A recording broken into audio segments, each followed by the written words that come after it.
来，给我吧，我来侍奉皇上吃药。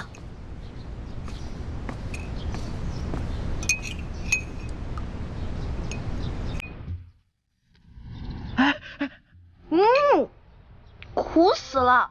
哇，龙小弟，你太勇敢了！快，趁热把这药喝了。哎，慢着，是淑姑娘，咱们奴才给皇上试药，要把那个药啊倒到另外一个碗里。你这皇上的龙碗都沾上了你的口水，你让皇上怎么喝呀？对不起啊，要不然你再重新煎一碗。不必那么麻烦了。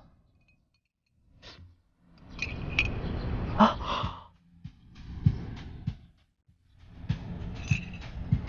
拿去吧。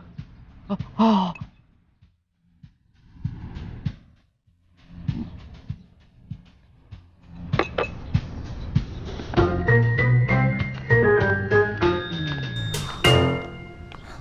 龙小弟，对不起啊，我给忘了，所以没守规矩。没事，这又不是没吃过你的口水。不瞒皇上，这些年罪臣在吴三桂和反清联盟中安插了不少密探，这些密探只听命于罪臣一人。若是皇上杀了罪臣，他们就会变成聋子、瞎子。哼，鳌拜，鳌拜，朕听明白了。你虽然嘴硬，但是你还是想活。这样吧，你交出你手下的情报网，朕就饶你不死。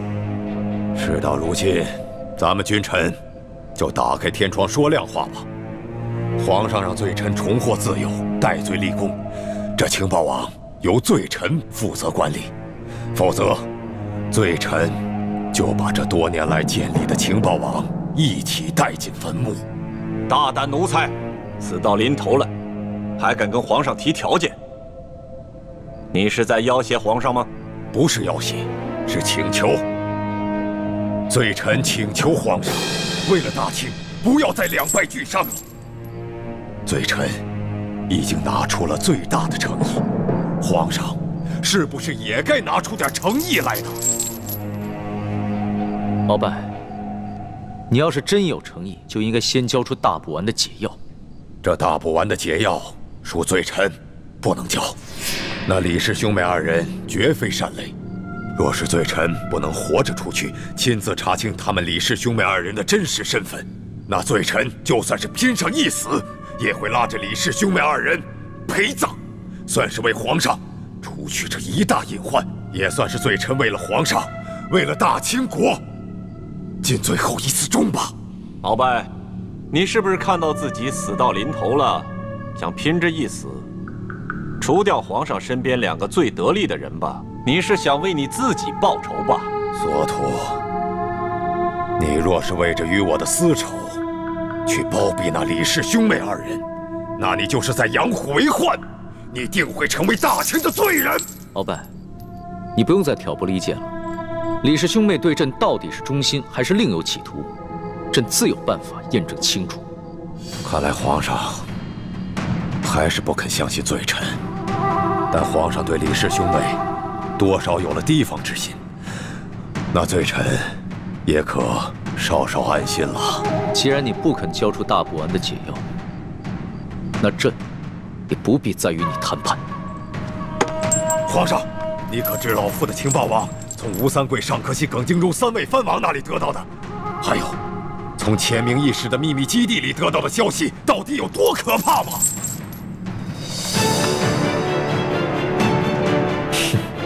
危言耸听！不，皇上，绝非是危言耸听。只要皇上能够答应罪臣的条件，那罪臣马上就告诉皇上一件有关反清联盟的绝顶机密。皇上，罪臣保证，这条消息绝对值得你放了罪臣的。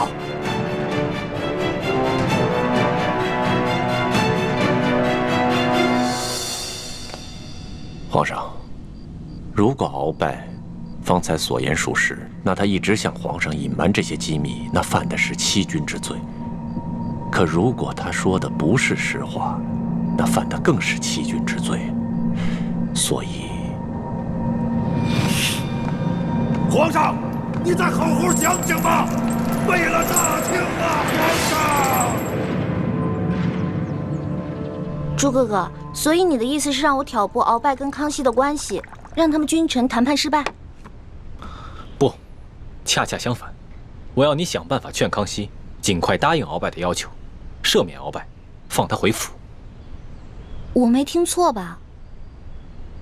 你我来历不明，又有鳌拜从中挑拨，康熙本来就对我们没有完全信任，这个时候，若是再挑拨他跟鳌拜的君臣关系，反而会加重他对你我的疑心。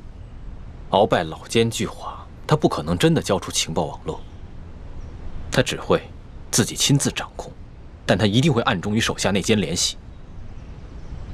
只要放鳌拜回了府，我们就有机会查出那内奸是谁。哦，那你这么一说，我突然就明白了。朱哥哥，你简直太聪明了！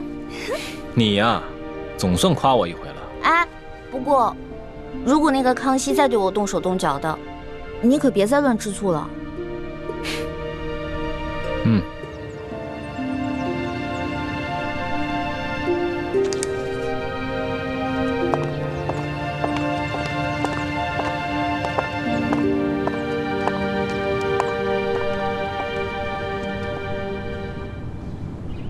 皇上吉祥。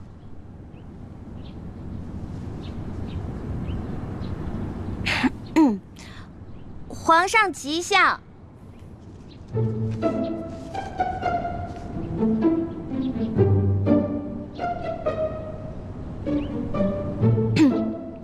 皇上吉祥。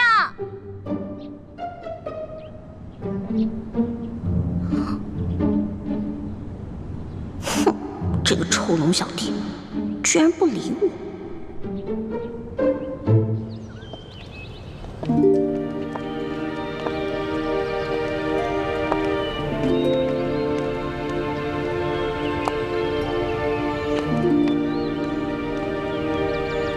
你们都下去吧，我想一个人走走。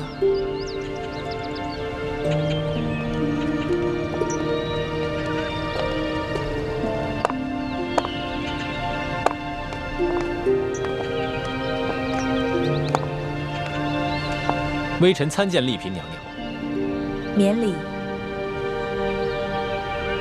奕欢去见康熙了，也不知道情形如何。你不必忧心，虽然康熙表面上在生奕欢的气，但这也说明了他对奕欢很上心，所以小师妹一定能搞定康熙的。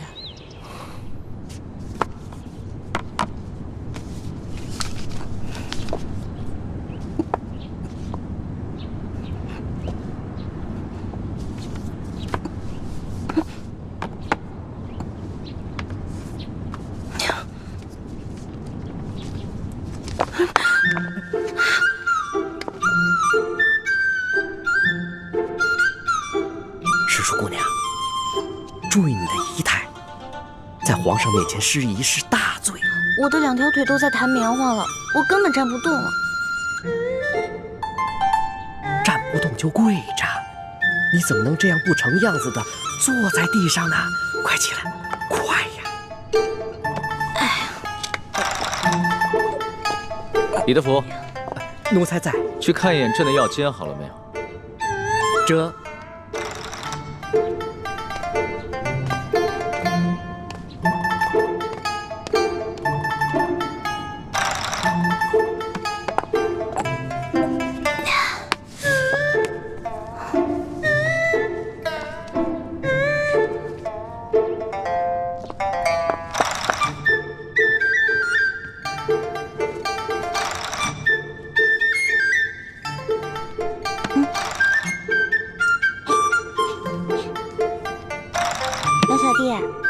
咱俩好有缘啊，不愧是结拜的兄弟。你看，你也在吃药，我也在吃药。我受风寒了，我刚来之前，我哥哥给我准备了一大碗药，我刚喝了呢。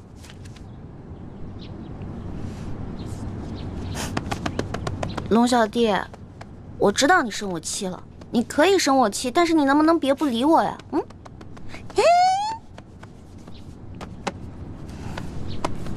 好吧，既然皇上不想看到我，觉得我在这里碍你眼，那我走就是了。我走了。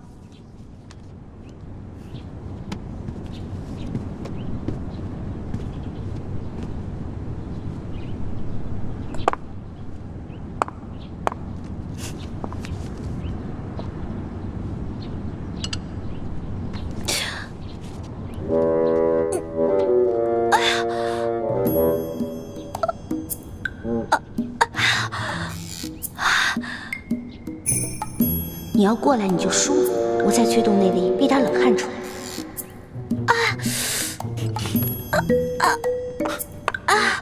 怎么了？是不是大补丸的毒性发作了？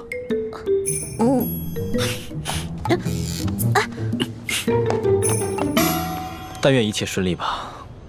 如果能早点查出那奸是谁，我们也能早点撤出紫禁城了。那我先走了。等一下。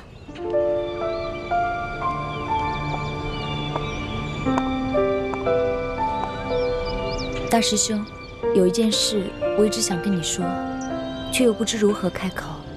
你我从小一起长大，情同手足，有什么话，不妨直说。你昨天亲眼看到我被送去侍寝，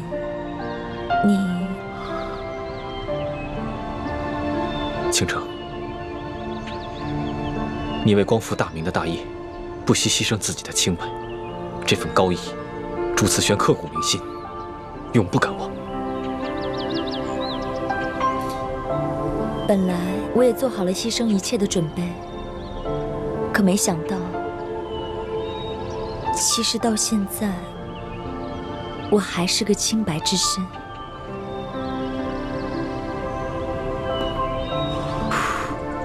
来，下面还要喝了。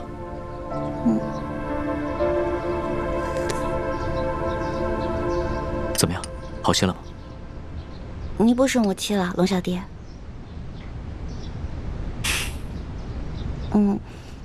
我听李公公说，你昨天又要到四更天啊？你身体本来就生病了，这么熬下去哪能吃得消啊？你不是那么讨厌朕，又排斥朕，还假惺惺的来关心朕干嘛？你笑什么？没有啊。我就是觉得龙小弟很可爱，在大臣面前威风凛凛的样子，原来也有像孩子一样赌气的时候。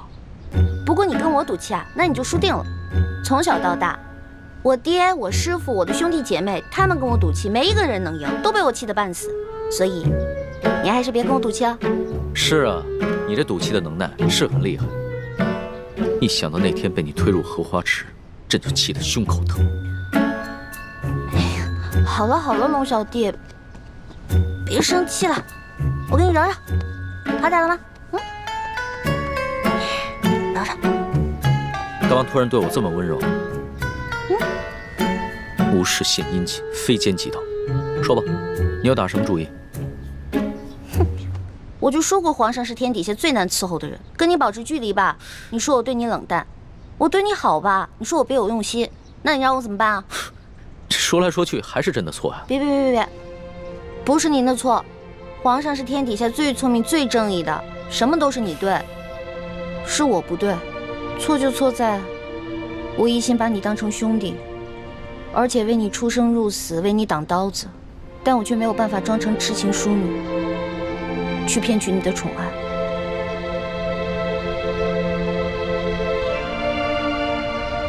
朕已经明白。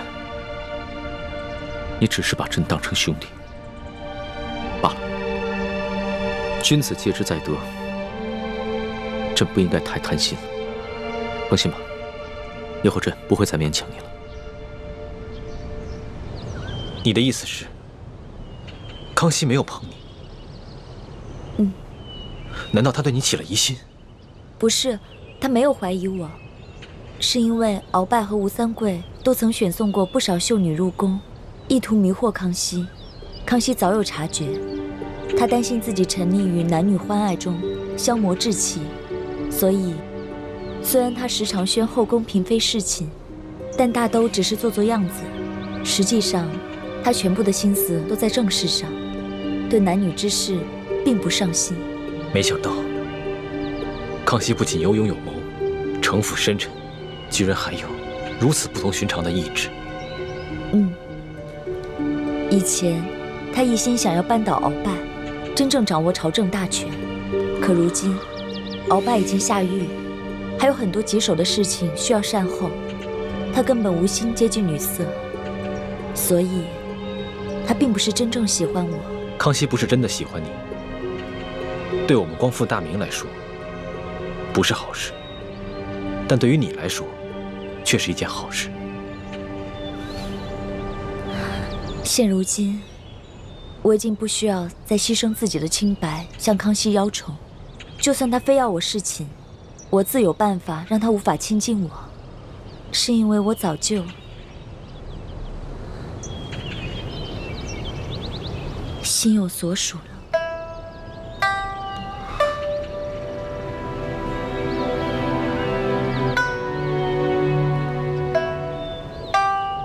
我会一直爱护好自己，不会轻易让人踩着。这里人多眼杂，我先走了，万事小心。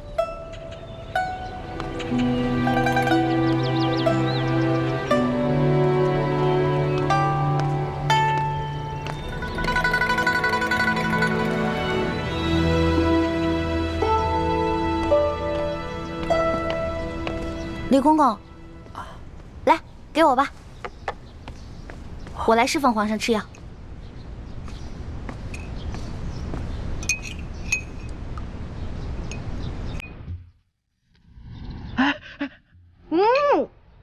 苦死了！哇，龙小弟，你太勇敢了！快快，趁热把这药喝了。哎，慢着，赤淑姑娘，咱们奴才给皇上试药，要把那个药啊倒到另外一个碗里。你这皇上的龙碗都沾上了你的口水，你让皇上怎么喝呀？对不起啊，要不然你再重新煎一碗。不必那么麻烦了。啊！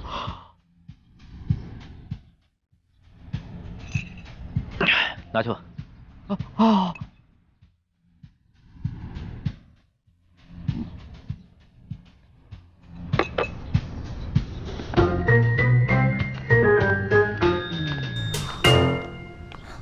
龙小弟，对不起啊，我给忘了，所以没守规矩。没事儿，这又不是没吃过你的口水。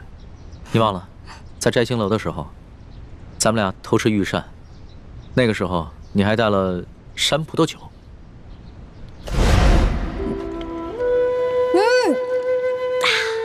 爽。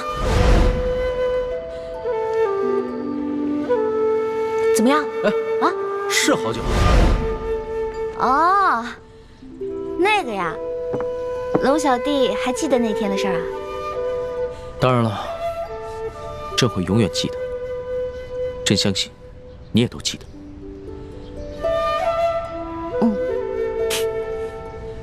你这娇羞的样子倒还挺可爱的。对了，那个山葡萄酒呢？还有吗？朕一直惦记着那个味儿呢。有，我还留了一点呢。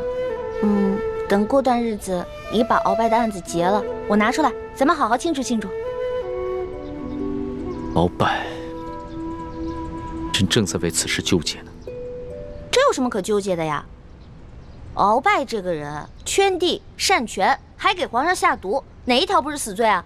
我看呀，直接把他的罪行公布于众，直接给他，不就完了吗？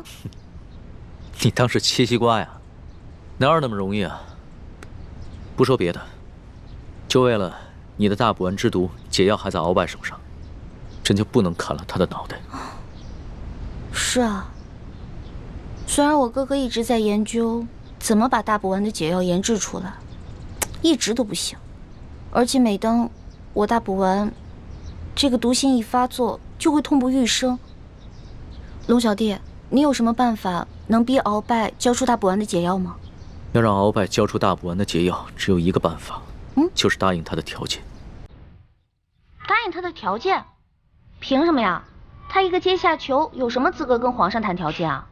傻丫头，这鳌拜可是3朝元老，还救过太宗皇帝的命。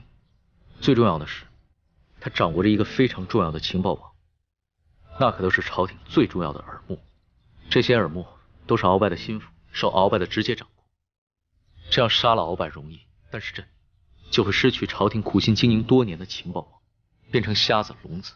那些在暗中反对朝廷的个人和组织，朕也无法掌握他们的动向。所以这就是他威胁你的原因？他要朕赦免他过往所有的罪，朕可以免了他的职务，但是必须由他继续掌握这条情报网，他才会效忠于朕，并且交出大不完的解药。可是你觉得他真的会效忠于你吗？朕才不会相信他呢。朕被他欺压了这么多年，好不容易想借着这个机会好好整顿一下朝纲，若就这么轻易的饶了他，还受他挟制，朕的心里为实不甘心。哎呀，龙小弟，虽然这些国家大事呢我不是特别的清楚，但是我觉得大丈夫能屈能伸，你是天子，是全天下最大的大丈夫，所以为了江山社稷，偶尔委屈一下也没有什么。再说了，鳌拜最近肯定会跟他手下的那些人联系，你呢可以派人去盯紧一点，等到时候把情报网全都掌握以后，也不迟啊，对吧？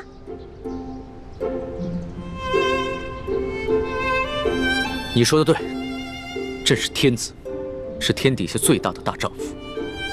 为了江山社稷，也为了朕的老大叶欢，朕就答应鳌拜的条件。龙小弟，老大永远支持你。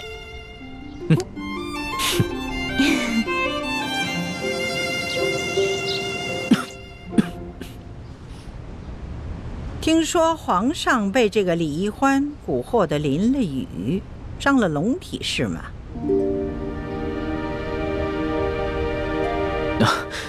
皇祖母，你别听宫里那些人乱嚼舌头。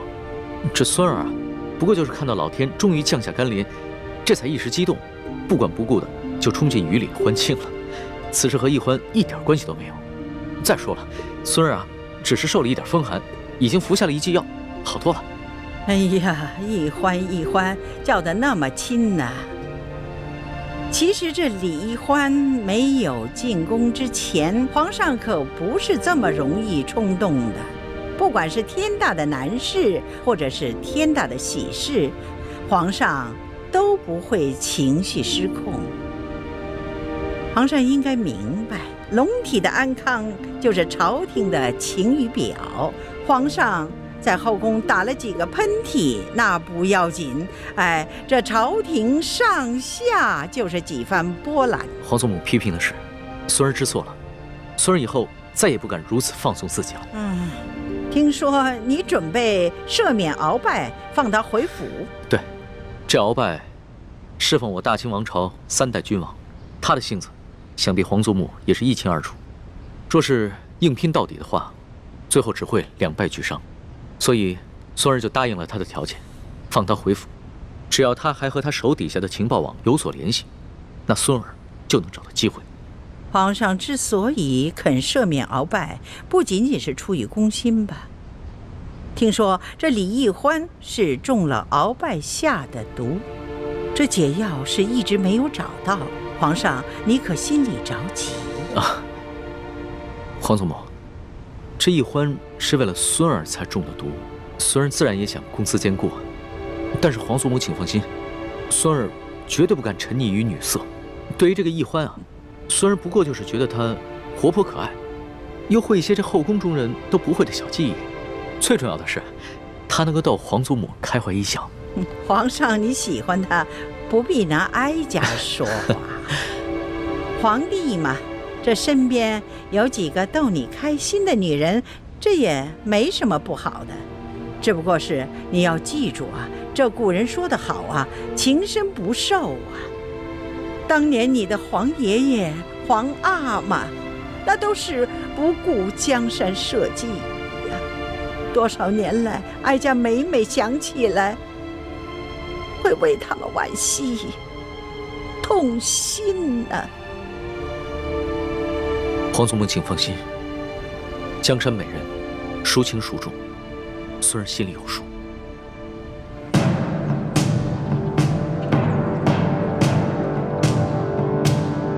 鳌拜，这念在你过往的功劳上，又看在易欢的情面上，饶你一命，改为削职圈禁。从今以后，没有朕的旨意，你不得离府半步。罪臣明白，罪臣定会每月按时送上2颗解药，以保世淑姑娘和李太医的平安。这情报网虽然现在继续由你掌管，但你要是收到了什么重要的情报，必须第一时间向朕禀报。皇上放心，为了回报皇上的宽仁，也为了我大清的江山社稷，更为了罪臣这颗悔罪的诚心，罪臣定会好好的打理这情报网，并随时向皇上汇报。鳌拜，你说你在吴三桂、耿精忠、尚可喜以及反清联盟中都安插了眼线，这么多年，你可搜集到什么重要的情报？皇上，可否先让吴官人等回避？你们先退下吧。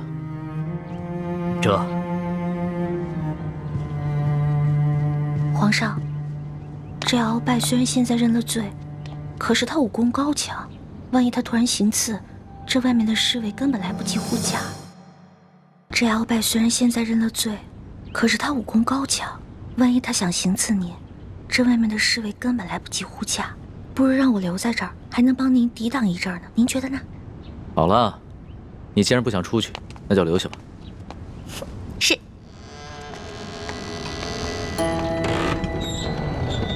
皇上，行了。易欢是皇宫里边朕最信任之人，也是朕最心爱之人，你但说无妨。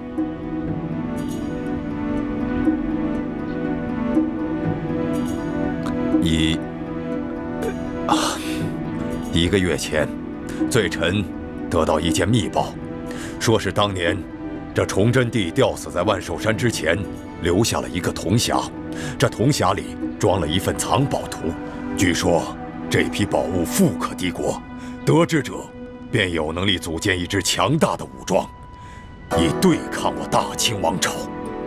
难怪当年多尔衮进京之后，没有搜到什么值钱的宝物。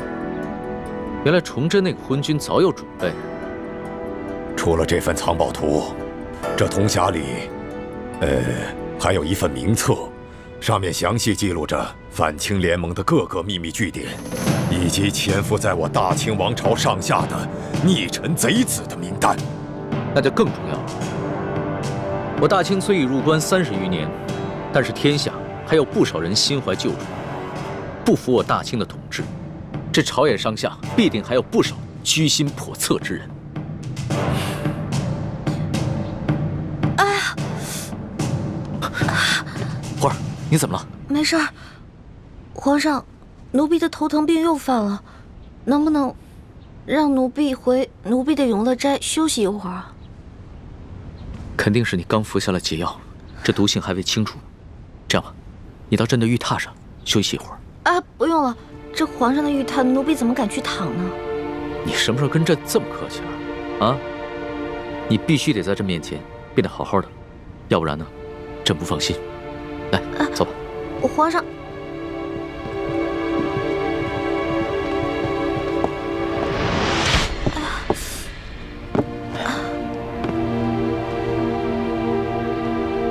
你好好休息一下。皇上，进来吧。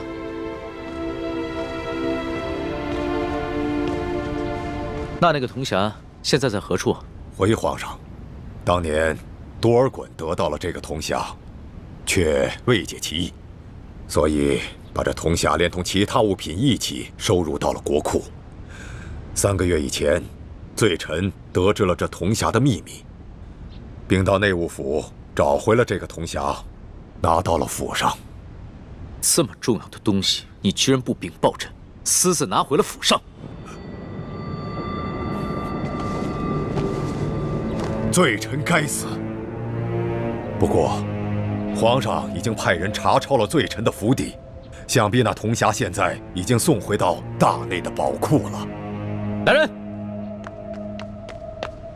奴才在。传所额图，并让他把查查鳌府的所有账目一起带上来。这……天哪，这可怎么办啊？我必须赶在索额图来之前赶回永乐斋，把铜匣给藏起来。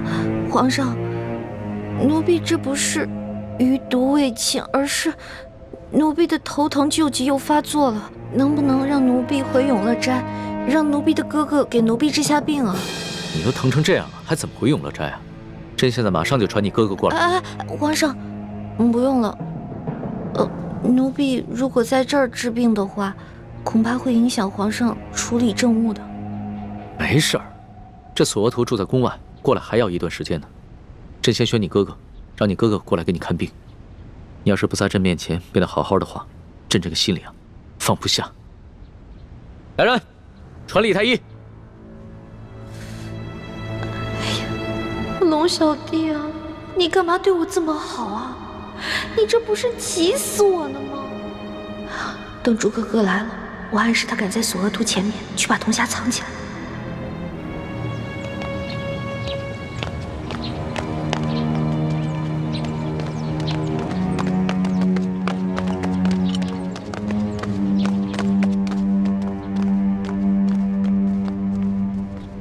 禀皇上，李太医采买药材去了，只有蔡太医当值。朱哥哥一定是去慈航药铺跟爹接头了。哎呀，朱哥哥，你这次出宫的可不是时候啊！世淑姑娘突然头晕，你过来给她瞧瞧。是。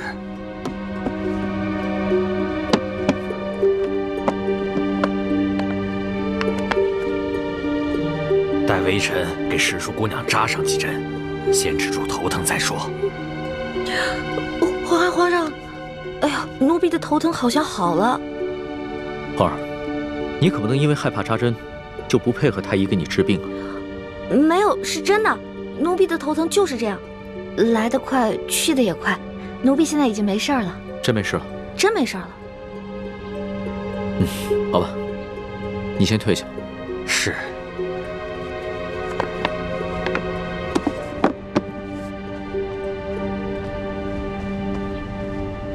现在怎么办呀？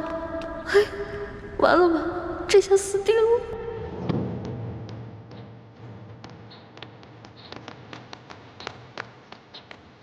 索大人，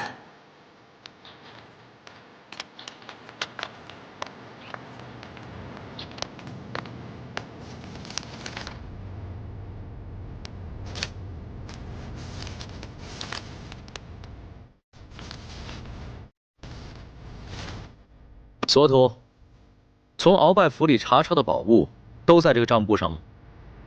回皇上的话，全部都在这单子上。那你有没有看到过一个很特殊的铜匣子？什么铜匣子？奴才没有见过。大胆索额图，朕让你查抄鳌府，你就借机中饱私囊。若是平常的宝物也就罢了，朕就不跟你计较了。但是这个铜匣关乎到我大清的国运，到现在你还不肯交出来，你有多少脑袋让朕砍呢？皇上，奴才对您不敢有所隐瞒呐。奴才这次查抄鳌拜府，确实是小捞了一笔，可都是些普通不过的金银珠宝啊。奴才实在是没见过什么铜匣子。哦，对了，皇上，那天查抄鳌拜府，世淑姑娘她也去了。皇上，奴婢全招了。奴婢是顺了好多金银财宝，可是那是索大人说的呀。索大人说那是皇上您默认了的。索额图不敢撒谎，那这个铜匣一定是被你顺走了吧？皇上，你也知道，奴婢就是个糊涂虫。那天顺了那么多东西，高兴的都忘记东南西北了，哪还记得有没有什么铜匣呀？那铜匣是不是在永乐斋啊？如果是被我顺走的话，当然是放在皇上赐我的永乐斋啊。好，那朕就亲自去跟你看一看。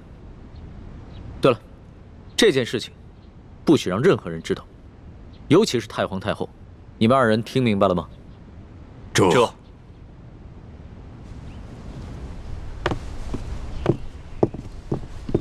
你们都下去吧。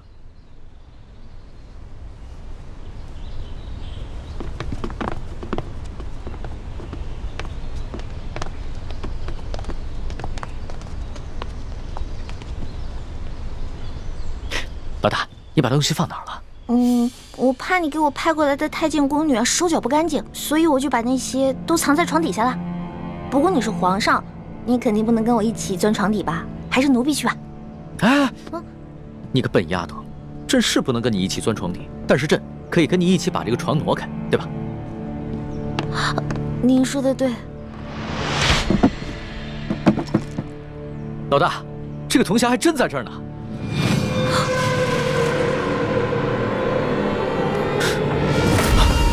老大，老大，宣太医，宣太医！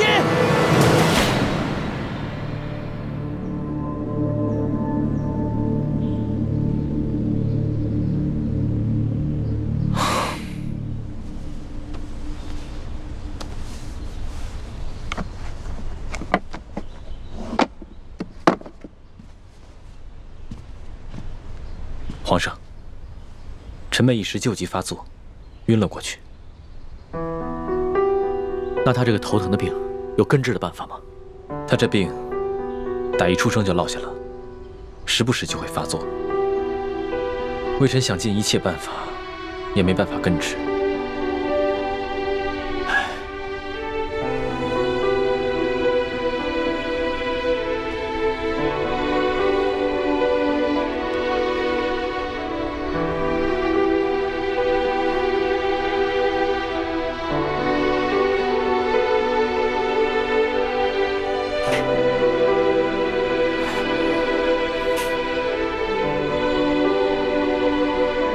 皇上，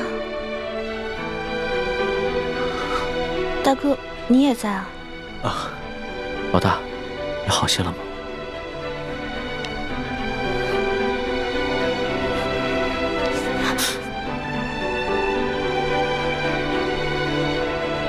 李太医，这儿没你的事儿，你先退下吧。微臣告退。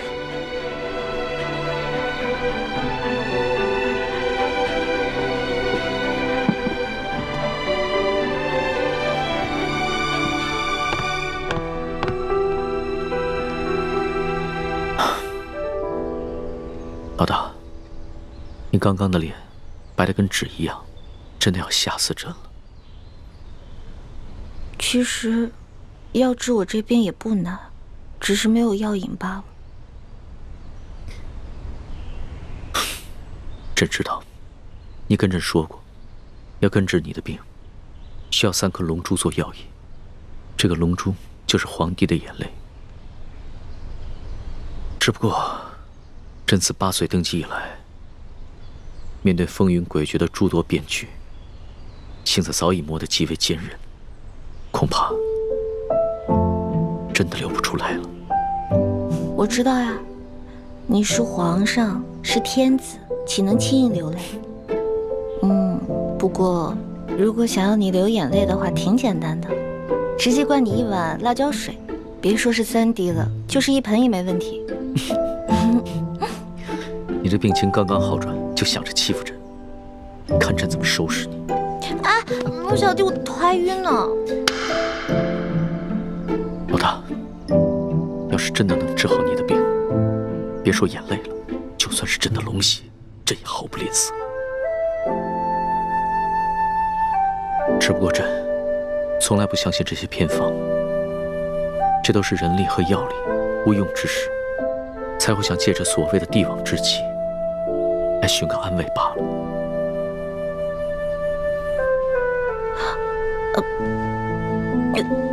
来，皇上，那个铜匣子找到了吗？当然找到了，肯定是你这个小迷糊，觉得这个铜匣精致漂亮，就把它顺回来了，是吧？我从来都没有见过这么大一笔财富，所以顺了一些回来。龙小弟不会怪我吧？不会的。哎呀，还好啊，这个铜匣子已经找到了，而且啊，没有被太皇太后知道，要不然啊，朕都不知道怎么保你了。哇，这个铜匣好漂亮啊！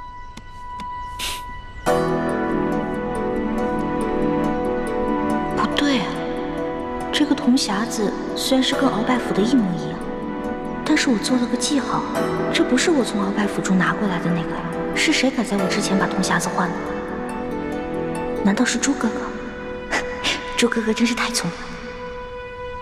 老大，在想什么呢？我在想，如果这个匣子里面全都是前面的藏宝图，那龙小弟你就发大财了。老大呀，老大，你还真是个小财迷啊！这藏宝图固然重要，但里边的那些反清复明的逆贼名单，对朕来说才是最重要的。朕还要拿着这个铜匣去见鳌拜。老大，你就先好好养着，啊。好。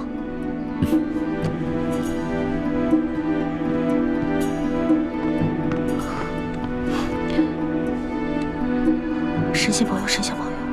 千万别让鳌拜看出来那个匣子被人调包了，不然我就完蛋了！神仙保佑，神仙保佑！罪臣鳌拜，拜见皇上。凭什么？谢皇上。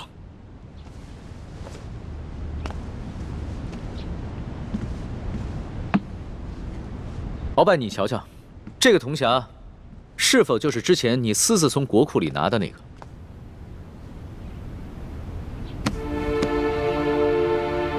回皇上，没错，就是他。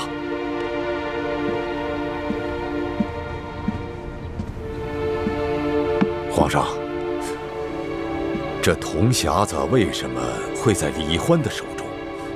难道仅仅是因为他贪财，凑巧被他给取走了？罪臣的府上有太多值钱的金银珠宝，为什么他偏偏选上这个？皇上，您不觉得有些可疑吗？蹉跎，奴才在。之前你和奕欢一起去查抄鳌府的时候，奕欢是怎么得到这个铜匣子的？可有什么异样？回皇上的话，当时鳌拜府已经查抄完毕了，可奴才并没有发现大补丸的解药。奴才正在着急的时候，手下来报说，发现了一间密室。瞧见没有？这个地方机关重重啊，里面不知道藏了多少宝贝。都过了1个时辰了，世叔姑娘，你到底行不行啊？哎呀，别催我了。就是说，恐怕我们的手是真的保不住了。是啊，能不能不要这么绝望啊？我有种预感，我很快就能打开，很快。真的假的？行不行啊？都过了1个时辰了，还没打开吗？我打开了，我打开了。这个密室的门连工匠都打不开，奕欢居然能打得开。皇上，这李奕欢来历不明，行迹可疑。皇上，世叔姑娘说了，她当时在鳌拜府期间，曾经看到过鳌拜打开那间密室，所以她记住了手法，才能打开那间密室。而且世叔姑娘也是前后鼓捣了差不多有1个时辰，才打开了那间密室。奕欢之前跑江湖的时候是个小贼，会一些旁门左道的技艺，也不奇怪吧？是啊。跟着，我们就进了这间密室。哎，世叔姑娘，没想到啊，这鳌拜老贼的密室里，珠宝多的比皇宫里还多。可不嘛。大人，要不然这样，咱俩呢先挑点，剩下的入账，您觉得呢？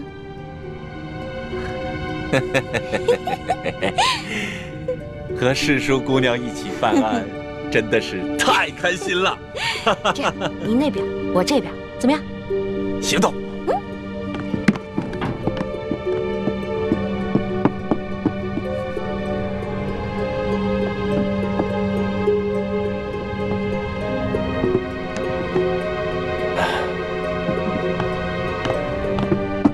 哎，世叔姑娘，你这就挑好了？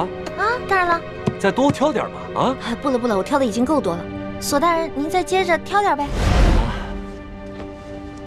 皇上，派奴才去查抄鳌拜府，奴才却借机中饱私囊，真是罪该万死，请皇上恕罪。行了，起来吧。谁不知道查抄敖府是一个大肥差啊？朕之所以派你去查抄敖府，就是为了对你之前的功劳进行赏赐。只是你需要懂得分寸，不要过分即可。这，奴才明白了，多谢皇上。那照你这么说的话，易欢他只是随意挑了2样珠宝。是，世淑姑娘将一尊玉观音还有一些珠宝，连同这个匣子，装在一个大箱子里就带走了。她可能看到这个匣子造型独特，所以顺手就拿走了。女孩子嘛，除了挑一些贵重值钱的，她会挑一些稀奇古怪、有趣的东西拿走。她倒一直是这么一副大大咧咧、贪玩贪钱的样子。皇上，如果您是这么想，那罪臣也无话可说了。鳌拜，你说李氏兄妹是前明的余孽，他们接近朕是为了得到这个铜匣，那他们都已经得手了，为何不就此远走高飞？而且朕之前去永乐斋拿这个铜匣的时候，他们为何也毫不在意？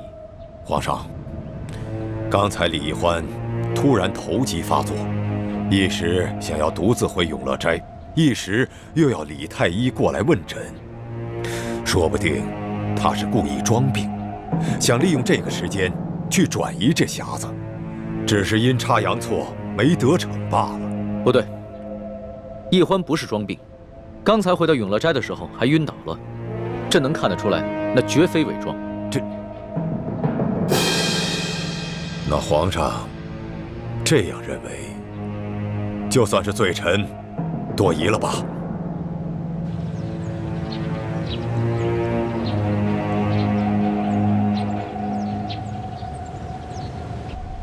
什么？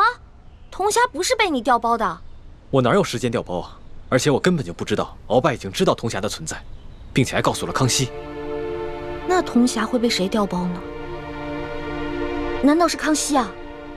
不可能是他，他也是突然听鳌拜提起铜匣，连铜匣的样子都没见过，怎么可能来得及伪造一个赝品呢？那个赝品伪造的极为精致，几乎可以以假乱真。我想鳌拜多半没有看出来那个铜匣被调包了，不然康熙肯定会对我兴师问罪的。小师妹，你如何认出铜匣被调包了？是这样的，那个铜匣上不是雕着一条龙吗？龙上面有一颗珍珠，我见那颗珍珠长得特别可爱，我就上去撬啊撬，结果上面就留下了一道很浅很浅的痕迹。真是胡闹！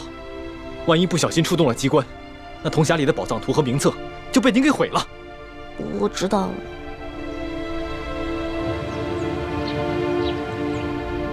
皇上，据探子汇报，这铜匣子是崇祯皇帝请了能工巧匠精心打造的，须得用3把金钥匙同时插入这3个锁孔，方能打开。这3把金钥匙却1把都不可，否则就会触动机关。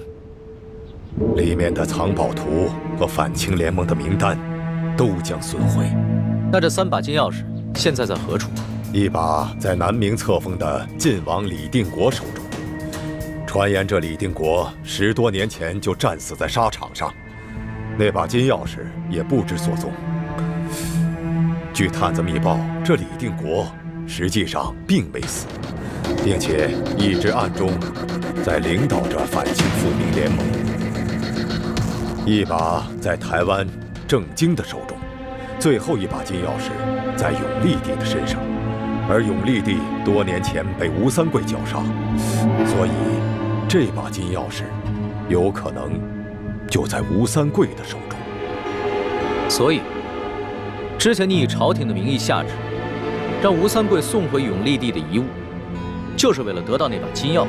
没错，眼下这吴三桂已派庶子吴应奇护送这些遗物入京。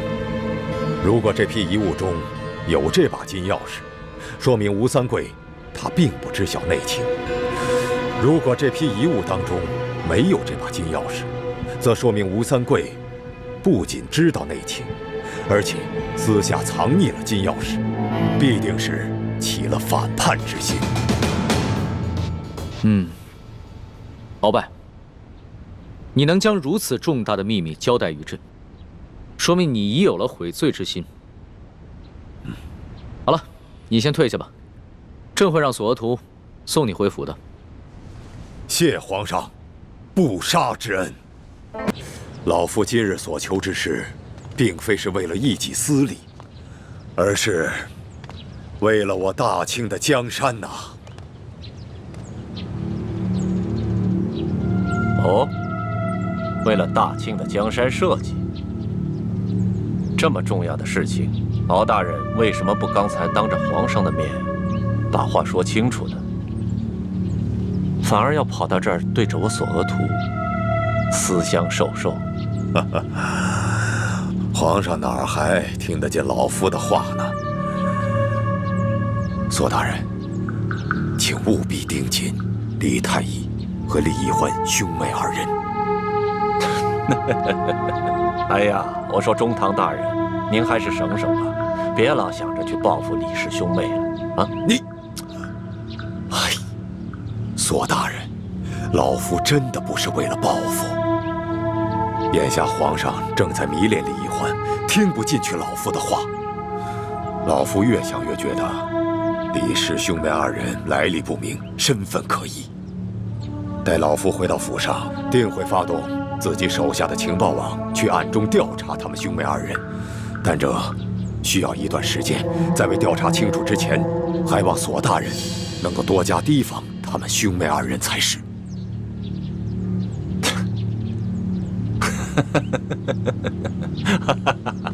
哎呀，我说中堂大人，你是不是在天牢里关了这么几天，给关傻了？你难道不知道吗？他们李氏兄妹现在是皇上眼中的大红人，你竟然挑唆我索额图，去帮着你对付李氏兄妹，我会傻到帮你去逆龙鳞吗？我就知道，不可能帮着我鳌拜。你索额图只会借机把老夫往死里踩。但是为了大清的安危，老夫今日就放下私怨来求你这个政敌。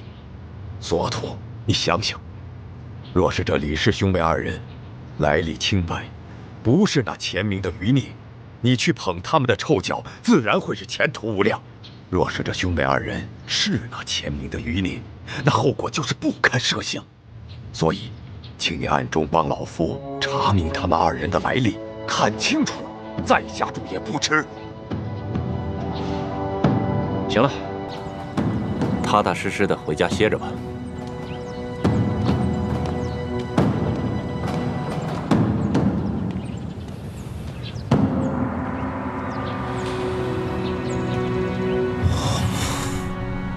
既然鳌拜已经知道了铜匣的秘密，肯定也知道了金钥匙的秘密。现在连康熙都知道了，这情形对我们非常不利。偏偏铜匣要被人给调包了。得亏让别人给调包了，要不然落在龙小弟手里那还了得啊！这调包铜匣的人呢，肯定不是清廷的人，落在他们手里总比落在清廷手里要强吧？可是谁能从永乐斋调包铜匣呢？而且这个人还知道铜匣的秘密，还能自由出入大内深宫。知道铜匣秘密的人，除了咱们，还有鳌拜这一派势力。该不会是李公公？有可能。这李公公表面上是太皇太后的人，其实啊，早就被鳌拜给收买了。如果铜匣是被李公公调的包，那现在应该落在鳌拜的手里。鳌拜和康熙一样，都只是假意讲和，他不会把真的铜匣交给康熙的。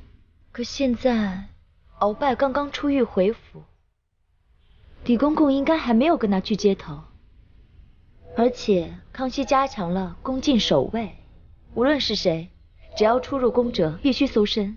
我估计李公公还没有把铜匣带出宫去。之前义父一直让我用大补丸的解药控制李公公，我还一直心存怀疑，现在看来也只能控制住李公公，再盯住鳌拜，这样才能找出铜匣，查出内奸。咱们师徒4人顺利进入皇宫，接近了康熙，得到了他的信任。这一切都太顺利了，以至于咱们盲目乐观，这样到手的铜匣又失去了。看来这深宫中暗藏着很多咱们意识不到的危险，往后咱们行事一定要更加谨慎，尤其是小师妹。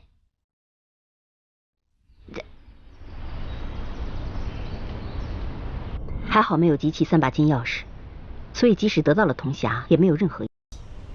不知道倩影和默笙他们有没有从吴应奇手中拿到1号金钥匙？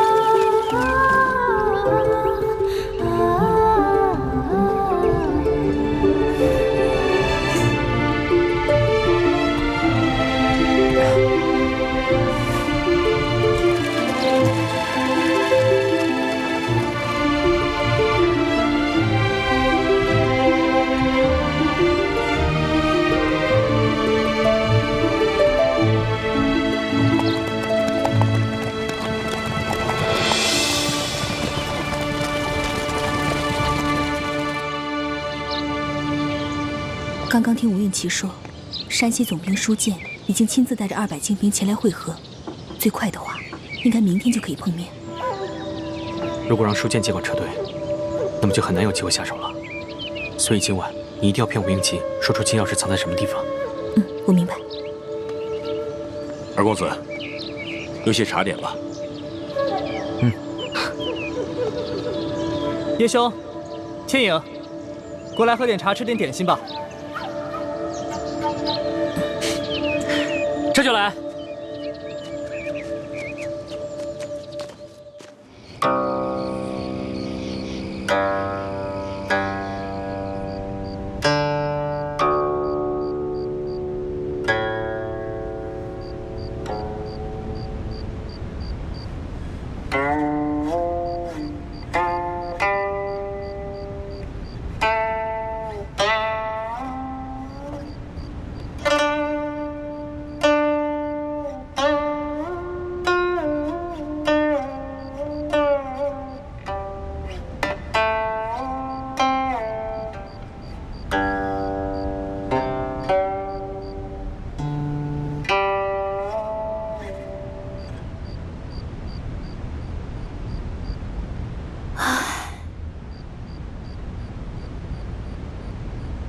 倩影姑娘为什么叹息？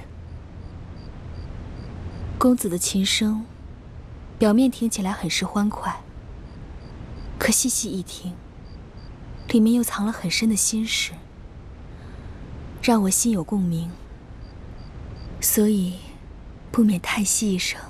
这是我以前最喜欢弹的一首曲子，可从来没有人能听出我有心事。倩影姑娘，你真是我的知己。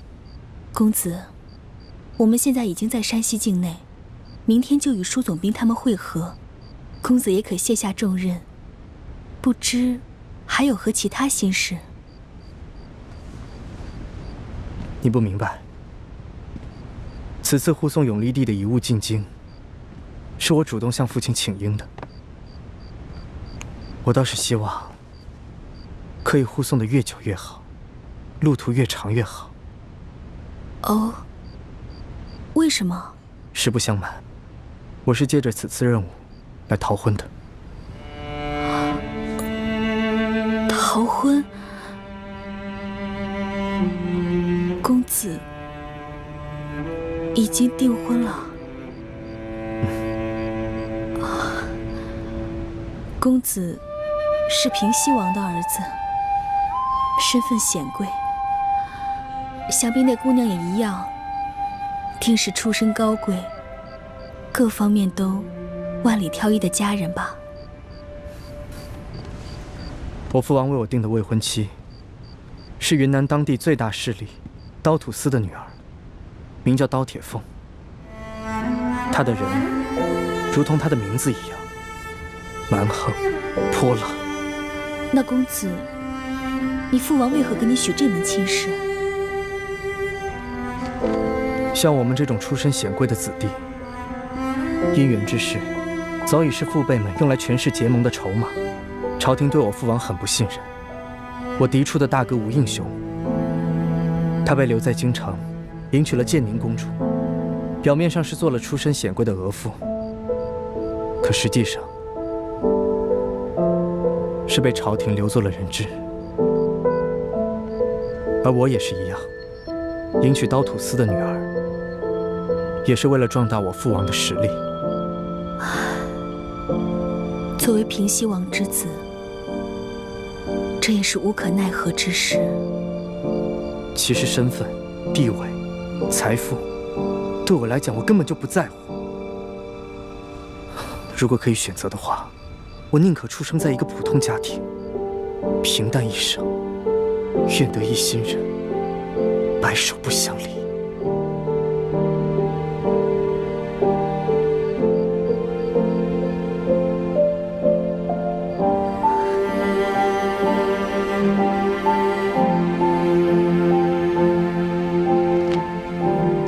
公子执行完此次任务，怕是就要和刀土司的女儿成亲了吧？所以我希望这次的路程越长越好。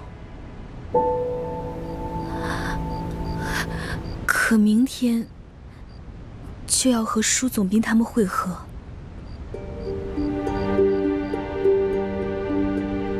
哦，对了，公子，你身后这箱子里放的就是永历帝的遗物吧？嗯，正是。明天就要和舒总兵会合了。石青红始终是不放心，非要把箱子放到我这里。不怕公子见笑，乡野小民我从未见过皇帝的用品，不知公子可否让我开开眼界？其实也没什么可看的。永历帝被缅甸王送回去以后，已经是落魄的凤凰不如鸡了。他身边的随身之物也没有一般帝王的气象。不过你要看，我给你打开就是了。公子与我相识还不到1月，就对我如此信任吗？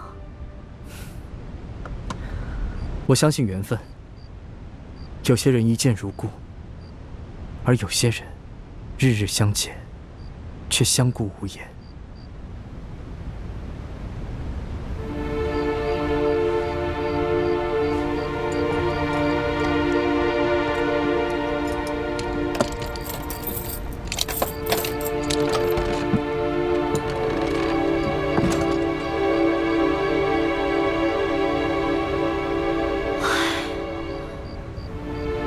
这和普通人家的用度相差无几，难道都是这些衣物，就没有什么稀罕物吗？这流亡的皇帝，怎么也该有几件随身的配物吧？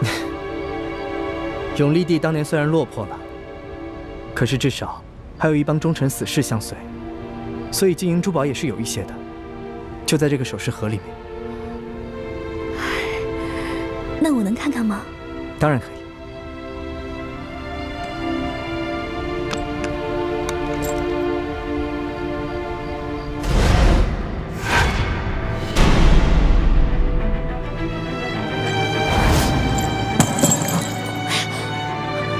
不好意思，我之前从来没有见过皇帝的东西，实在是太紧张了。没关系，拾起来就好了。哎，这可是亡国之君的东西，怕是不吉利。你身为平西王之子，还是不要碰这些不吉祥的东西。我来吧。有劳姑娘。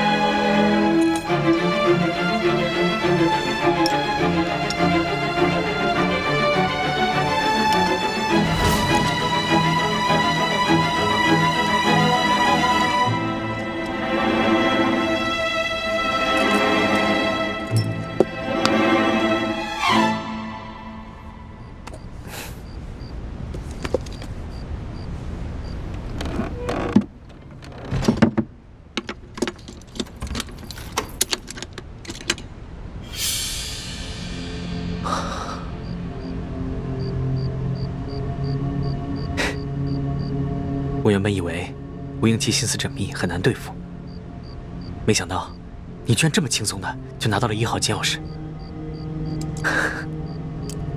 看来吴英奇对你真的是一点防备都没有。他根本就是个心思单纯的富家公子。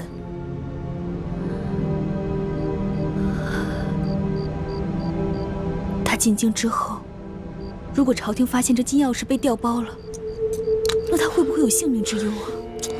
师姐，金钥匙我们都拿到了，你还担心他干什么？朝廷最好把他打入天牢，一怒之下再杀了他，这样就能逼得吴三桂起兵造反了，我们光复大明就指日可待了。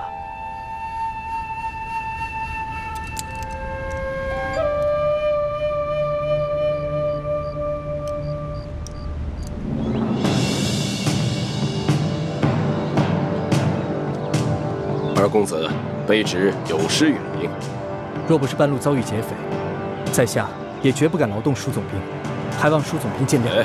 哪里话，同为朝廷效力，二公子若有什么闪失，卑职如何向圣上交代，又如何向平西王交代？那就有劳舒总兵了。永历帝这批遗物可都还在？